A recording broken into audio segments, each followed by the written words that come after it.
सुनसान गलियों में जब खामोशी का राज होता है, खामोशी का राज होता है। और रात की तारीकी हर तरफ फैल जाती है, फैल जाती है।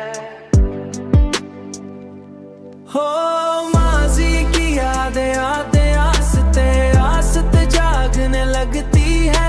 उन्हीं यादों के दरमियान तुम्हारी मुस्कुराह की रोशनी एक चिराग की तरह मेरे ख्यालों के आंगन में जल उठती है, जल उठती है, जल उठती है।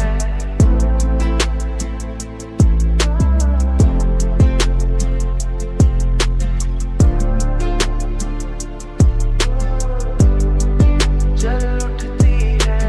मैं देर तक इसी रोशनी में बैठा रहता हूँ और सोचता हूँ कि मोहब्बत शायद इसी एहसास का नाम है, जो इंसान के दिल में हमेशा के लिए घर बना लेता है, जो इंसान के दिल में हमेशा के लिए घर बना लेता है।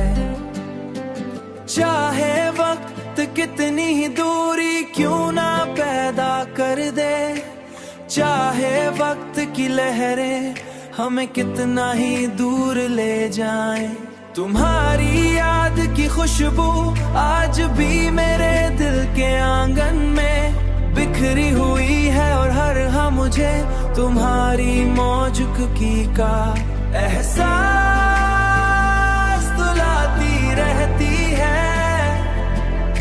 गजल गजल